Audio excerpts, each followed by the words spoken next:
ചങ്ങനാശ്ശേരി അതിരൂപത public relations ജാഗ്രതാ സമിതിയുടെ ഉദ്ഘാടനവും കാർപ്പിന്റെ ആഭിമുഖ്യത്തിൽ ന്യൂനപക്ഷ ദിനാചരണവും നടത്തി. ചങ്ങനാശ്ശേരി അതിരൂപത പബ്ലിക് റിലേഷൻ ജാഗ്രതാ സമിതിയുടെ ആഭിമുഖ്യത്തിൽ അതിരൂപത കേന്ദ്രത്തിൽ സംഘടിപ്പിച്ച ഫൊറോന ജാഗ്രതാ സമിതിയുടെ ഉദ്ഘാടനം മോൺസിനോർ ആന്റണി ഏത്തക്കാട് നിർവഹിച്ചു. കാർപ്പ് ഡിപ്പാർട്ട്മെന്റിന്റെ ആഭിമുഖ്യത്തിലുള്ള ന്യൂനപക്ഷ ദിനാചരണവും നടത്തി.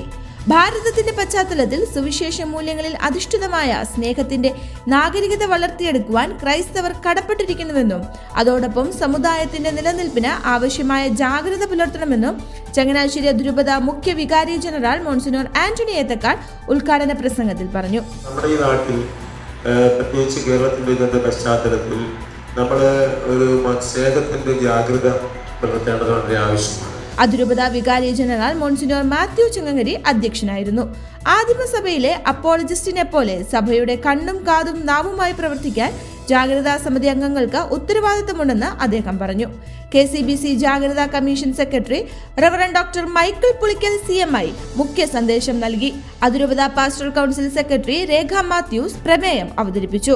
അലഹബാദ് ഹൈക്കോടതി ജഡ്ജി ശേഖർ കുമാർ യാദവ് നടത്തിയ വിവാദ വർഗീയ പരാമർശത്തിൽ അതൃപ്തി രേഖപ്പെടുത്തിക്കൊണ്ടും ഇത്തരം പ്രവണതകൾക്കെതിരെ കേന്ദ്ര സർക്കാർ ഉചിതമായ നടപടി സ്വീകരിക്കണമെന്നും ആവശ്യപ്പെട്ടുകൊണ്ടുള്ള പ്രമേയം യോഗം പാസാക്കി. ജാഗ്രതാ സമിതി ഡയറക്ടർ ഫാദർ ജെയിംസ് കൊക്കാവേലിൽ ക്ലാസ് നയിച്ചു. അതിരൂപത PRO അഡ്വക്കേറ്റ് ജോജി ചിറയിൽ മോഡറേറ്ററായിരുന്നു.